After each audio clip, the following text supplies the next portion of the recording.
बिहार में नौजवान अक्सर सड़क पर दिखता है। एक आदत नौकरी साफ सुथरी तरीके से मिल जाए, इस उम्मीद पे नेता अफसरों से यह हो नहीं पाता, इसलिए वो प्रदर्शन करता है।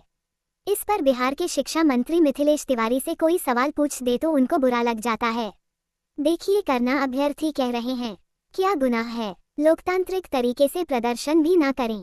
प्रशासन धन्यवाद आपका, बहुत धन्यवाद। देखा कैसे अकड़ के धन्यवाद देके शिक्षा मंत्री विद रिश्तेदारी चल रही, जो काम है वो तो हो नहीं पा रहा। सवाल अलग बुरे लग रहे हैं। बिहार का छात्र यही पूछता है तो उसे लाठी मिलती है, मिलनी चाहिए नौकरी, और इस नौकरी को देने के लिए जिम्मेदार बीपीएससी BSSC जो कर रही हैं वो तो बहुत ही खतरनाक है, शर्मनाक है। लंबी चौड़ी हिस्ट्री शीट है इनकी। बिहार के नौजवान ऐसे ही नहीं हमें लगातार मेल मैसेज कर रहे हैं कि इनका कच्चा चिट्ठा सबके सामने लाइए। इन्हीं संस्थाओं की नाकामी है कि पिछले एक दशक में बिहार की भर्ती परीक्षाएं बार बार विवादों में रही।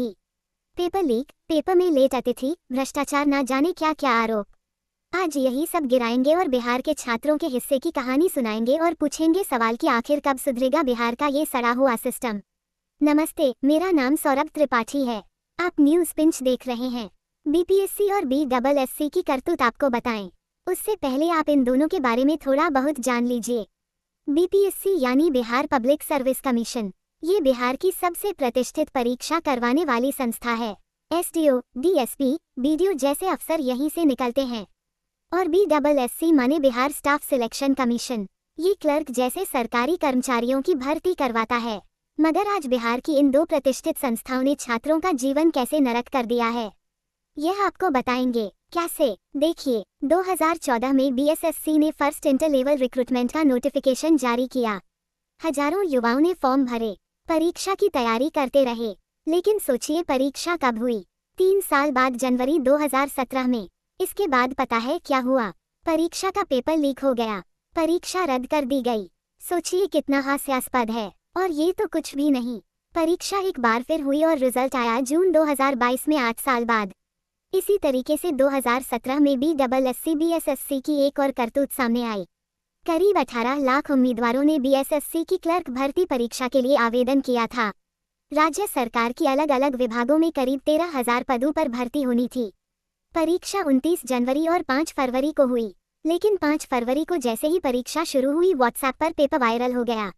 पेपर 5 फरवरी को लीक हुआ। तत्कालीन मुख्यमंत्री नीतीश कुमार ने जांच के लिए SIT बनाई, जिसके बाद 24 घंटे के भीतर ही जांच में लीक के पर्याप्त सबूत मिल गए और सरकार को 4 चरणों की परीक्षा पूरी तरीके से रद्द करनी पड़ी। जहां जो पता चला कि पेपर लीक कराने में खुद BSSC के लोग शामिल थे और इसमें सबसे बड़ा नाम था खुद BSSC के सेक्रेटरी परमेश्वर राम का। उसे गिरफ्तार किया गया। उसके मोबाइल में लीक हुए क्वेश्चन पेपर सेव मिले थे और उसी मोबाइल में 2 मंत्रियों, आधा दर्जन विधायकों, पुलिस अधिकारियों और सेक्रेटरी स्तर के अफसरों के मैसेज भी मिले थे जो अपने उम्मीदवारों को फायदा पहुंचाने की मांग कर रहे थे। इसके बाद 24 फरवरी 2017 को जो हुआ वो बिहार की नौकरशाही के इतिहास में एक अभूतपूर्व घटना थी, शर्मनाक घटना थी। SIT ने BSSC के चेयरमैन और सीनियर IAS अफसर सुधीर कुमार को झारखंड के हजारीबाग से गिरफ्तार किया। इस गिरफ्तारी के साथ SIT ने 30 से ज्यादा लोगों को पेपर लीक मामले में पकड़ा था, जिनमें सरकारी अधिकारी, कोचिंग सेंटर के मालिक, टीचर और दलाल शामिल थे। सोचिए, जब खुद कमिश्नर ही बिहार के युवाओं के भविष्य के साथ खेल रहा हो तो बिहार की भर्ती व्यवस्था पर छात्र भरोसा कैसे करेंगे? इसके बाद साल आया 2018 का। BPSC ने 64वीं सिविल सर्विस कंबाइंड एग्जामिनेशन का नोटिफिकेशन जारी किया। प्रीलिम्स की परीक्षा 16 दिसंबर 2018 को हुई, लेकिन रिजल्ट वो 3 साल बाद आया। 2021 को फिर आया 2022 का वर्ष। 8 मई 2022 को BPSC की 67वीं संयुक्त प्रारंभिक परीक्षा होनी थी, यानी प्रशासनिक नौकरियों के लिए होने वाली भर्ती परीक्षा का पहला चरण, जिसे अंग्रेजी में आप प्रीलिम्स कहते हैं। बिहार के 38 जिलों में करीब 1100 परीक्षा केंद्रों पर कमवेश 6 लाख उम्मीदवार बैठे। लेकिन उसी दिन परीक्षा शुरू होने से पहले ही भोजपुर के वीर कुंवर सिंह कॉलेज से कुछ ऐसा हुआ जिसने पूरे बिहार को हिला दिया। टेलीग्राम ग्रुप पर क्वेश्चन पेपर वायरल हो गया। जब छात्रों तक ये बात पहुंची तो सेंटर के बाहर छात्र विरोध में उतर आए। जांच में पता चला कि BPSC के एग्जाम कंट्रोलर को परीक्षा शुरू होने से ठीक 17 मिनट पहले लीक हुआ एक क्वेश्चन पेपर का सेट मिला था। इससे भी चौंकाने वाली बात ये थी कि BPSC के नियमों के खिलाफ वीर कुंवर सिंह कॉलेज के CCTV कैमरे काम ही नहीं कर रहे थे। आरोप ये भी लगा कि 25 चुनिंदा उम्मीदवारों को एक अलग कमरे में बिठाया गया और परीक्षा से 25 मिनट पहले सेट C का क्वेश्चन पेपर दे दिया गया। आरोप के बाद BPSC ने पूरी परीक्षा रद्द कर दी। बिहार पुलिस की इकोनॉमिक ऑफेंसेस यूनिट ने 4 लोगों को गिरफ्तार किए, जिसमें बरारा के बीडीओ जयवर्धन गुप्ता थे, जो उस वक्त मजिस्ट्रेट के तौर पर तैनात थे। उसी को लेकर साथ ही deputy centre superintendent, assistant centre superintendent और बीपीएससी के डिप्टी कंट्रोलर ऑफ एग्जामिनेशन को भी पकड़ा गया। बांध में पुलिस ने एक साइबर क्राइम गैंग का भी पर्दाफाश किया, जिसका मुखिया एनआईटी ग्रेजुएट आनंद गौरव उर्फ पिंटू यादव था, जो पहले यूपी के टीचर भर्ती घोटाले में भी गिरफ्तार हो चुका था। लेकिन इसके बाद भी साहब कुछ नहीं बदला। 13 दिसंबर 2024 बिहार में एक और बीपीएससी सरकारी परीक्षा का दिन। बीपीएससी की 70वीं संयुक्त प्रारंभिक परीक्षा हो रही थी। इसमें 3,80,000 से ज्यादा उम्मीदवार 912 परीक्षा केंद्रों पर बैठे थे। लेकिन इस बार भी पटना के बाबू परीक्षा परिसर में अफरा तफरी मच गई। 300 से 400 छात्रों ने परीक्षा का बहिष्कार किया। उनका आरोप था कि पेपर परीक्षा शुरू होने से पहले ही सोशल मीडिया पर आ चुका था। कुछ छात्रों ने कहा कि आंसर शीट देर से मिली। बीपीएससी और सरकार ने इस पेपर लीक को षड्यंत्र बताकर खारिज कर दिया। सिर्फ बापू परीक्षा केंद्र के 12,000 उम्मीदवारों के 4 जनवरी 2025 को दोबारा परीक्षा कराने का फैसला किया गया। लेकिन पूरे राज्य के छात्रों को यह मंजूर नहीं था और इस पर एक और विवाद जुड़ गया, और वो था नॉर्मलाइजेशन का मुद्दा। छात्रों ने आरोप लगाया कि बीपीएससी ने अलग अलग सेट के पेपरों में नॉर्मलाइजेशन लागू कर दिया, जिससे मानदंड को लेकर उनके साथ भेदभाव हो सकता है। इसके बाद बीपीएससी और सरकार के खिलाफ 18 दिसंबर 2024 से पटना के गर्दरी बाग में छात्रों ने खिलाफत करते हुए डेरा डाल दिया। हाड़ कपा देने वाली ठंड में सैकड़ों युवा सड़क पर थे, सरकार और बीपीएससी के खिलाफ नारे लगा रहे थे। इसी दरमियान एक चौंकाने वाला तथ्य सामने आया। दावा आया कि दिसंबर में जो बीपीएससी की परीक्षा हुई उसमें 3 अलग अलग क्वेश्चन पेपर के सेट थे। नवादा और गया के ट्रेजरी रिकॉर्ड के मुताबिक जो बैकअप सेट ट्रेजरी में जमा होने चाहिए थे वो कभी जमा ही नहीं हुए। इसके बाद जनवरी में परीक्षा दोबारा कंडक्ट की गई। जब रिजल्ट आया तो एक डाटा ने लोगों को चौंकाया, ध्यान खींचा। दिसंबर में जो परीक्षा हुई थी उसमें सिर्फ 6% उम्मीदवार पास हुए, जबकि जनवरी की दोबारा परीक्षा में आंकड़ा बढ़कर 19% हो गया था। इसी तरह के 204 में बीपीएससी TR3 यानी बिहार शिक्षक भर्ती की परीक्षा होनी थी, लेकिन ये शुरू होने से पहले ही विवादों में आ गई थी। पेपर लीक और धांधली के आरोप लगने लगे। एक बार फिर परीक्षा रद्द कर दी गई। जांच शुरू हुई तो पुलिस ने झारखंड के हजारीबाग समेत कई जगहों पर छापेमारी की। वहां होटल, लॉज और ढाबों में अभ्यर्थियों को ठहराया गया था। आरोप था कि इन्हें परीक्षा से पहले क्वेश्चन पेपर रटवाए जा रहे थे और इसके बदले इनसे लाखों रुपए लिए गए थे।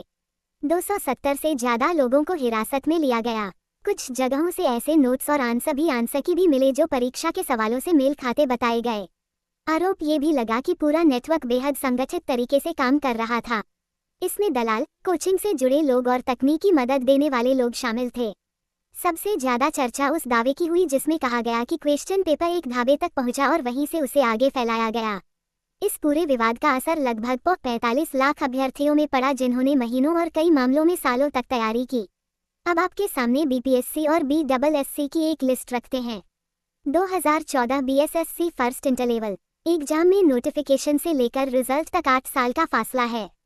2017 BSSC परीक्षा में खुद BSSC का सेक्रेटरी गिरफ्तार हो गया। 2018 में बीपीएससी की सिविल सर्विस कंबाइंड एग्जामिनेशन की परीक्षा हुई और रिजल्ट आने में 3 साल की देरी हुई। 2022 में बीपीएससी 67वीं परीक्षा में पेपर लीक का मामला सामने आया और एक वीडियो गिरफ्तार हुआ। उसी साल BSSC CGL थर्ड का पेपर परीक्षा शुरू होने के 1 घंटे पहले वायरल हो गया, जिसमें सॉल्व गैंग भी पकड़े गए। 204 में बीपीएससी TR3 का पेपर ढाबे से चोरी होने की खबर आई, जिसके बाद 270 से ज्यादा गिरफ्तारियां हुई और लगभग 3.75 लाख अभ्यर्थी प्रभावित हुए। इसी साल बीपीएससी 70वीं परीक्षा में विवादों में रही, जहां डीएम के थप्पड़ वाले मामले, खान सर के आंदोलन और सुप्रीम कोर्ट तक केस पहुंचने से इसकी काफी चर्चा हुई। फिर 2026 में बीपीएससी AEDO परीक्षा में कदाचार के आरोपों के बाद परीक्षा रद्द करनी पड़ी। इसके अलावा यूपीएससी TRE4 के लिए छात्र सड़कों पर लगातार आ ही रहे हैं, पुलिस के डंडे भी खा रहे हैं, पर सिस्टम है कि बदलने का नाम नहीं ले रहा है और इन सब कारनामों के लिए कोई एक जिम्मेदार नहीं है। 2014 से अब तक बिहार ने 8 शिक्षा मंत्री देखे हैं। नाम भी गिना देते हैं: प्रशांत कुमार शाही, अशोक चौधरी, कृष्ण नंदन प्रसाद वर्मा, विजय कुमार चौधरी, चंद्रशेखर यादव, आलोक कुमार मेहता, सुनील कुमार और अभी मिथिलेश तिवारी। इनमें हर राजनीतिक दल का नेता शामिल है, बीजेपी, RJD, जदयू, कांग्रेस, सब। अगर कोई पार्टी ये दावा करती है कि छात्र की स्थिति उनके समय बेहतर थी तो वो झूठ है। सरासर झूठ। मिथिलेश तिवारी जो वर्तमान में बिहार के शिक्षा मंत्री हैं, वो तो ये कहते हैं कि बीपीएससी टीआर प्रदर्शन के दौरान जिन छात्रों पर एफआईआर हुई उनका केस वो अपने वकील से लड़वाएंगे और उन्हें रिहा करवाएंगे। ये किस तरह की बात है? क्या इससे छात्रों को न्याय मिलेगा? क्या छात्रों की परीक्षा कराने की मांग पूरी हो जाएगी? मतलब आप ही सोचिए, एक छात्र क्या क्या करें। वो फॉर्म भी भरे, पढ़ाई भी करें, घर का संघर्ष भी झेले, परीक्षा कराने, रिजल्ट निकालने के लिए आंदोलन भी करें। मतलब पढ़ाई छोड़ सब करें। लगता है जैसे सरकारें सिर्फ यही चाहती है। बहुत लोग पूछते हैं कि बिहार के नौजवानों को सरकारी नौकरी ही क्यों चाहिए। अरे तो प्राइवेट के लिए ये तो माहौल नहीं बना पाई यहाँ की सरकारें। कितनी प्राइवेट इंडस्ट्री लगी, कितनी प्राइवेट नौकरियां पैदा हुई, जवाब नहीं दे पाएंगी बिहार की सरकारें। इन सवालों का बड़े बड़े इश्तहार निकालना आसान है और जमीन पर उसे उतारना आसान नहीं है।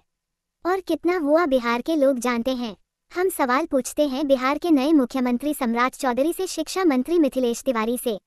आखिर बिहार के लाखों नौजवानों का ये संघर्ष कब खत्म होगा? ये बहुत आम बच्चे हैं साहब, जैसे तैसे करके तैयारी कर रहे हैं।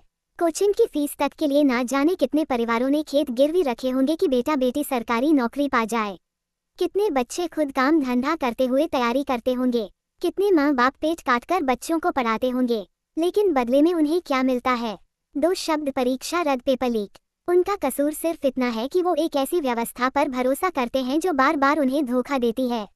बीपीएससी हो या बीएसएससी, जब तक परीक्षा तंत्र के भीतर बैठे भ्रष्ट अधिकारियों पर असली कार्यवाही नहीं होती, जब तक राजनीतिक संरक्षण बंद नहीं होता, तब तक ये सिलसिला थमने वाला नहीं है। पर क्या सम्राट चौधरी यह कर पाएंगे? बच्चों की एक छोटी सी मांग की एग्जाम समय से बिना नकल के हो जाए, रिजल्ट समय से आ जाए और मेहनत के बल पर उनको नौकरी मिल जाए। क्या ये सीएम साहब पूरा कर पाएंगे? खैर, नौजवानों के सवाल हम तो लगातार पूछते रहेंगे, उनके मुद्दे उठाते रहेंगे, उनको आवाज देते रहेंगे। बिहार का कोई और मुद्दा हमसे छूटा हो तो कमेंट करके जरूर बताएं। बाकी न्यूज़ पिंच देखते रहें। यह आपका चैनल है, आप जो हुक्म करेंगे हम उसको उठाएंगे। सवाल सरकार से पूछते रहेंगे। मेरा नाम सौरभ त्रिपाठी है। इसे लिखा था हमारे साथी सूरज ने। कैमरे के पीछे है ऋषि। शुक्रिया।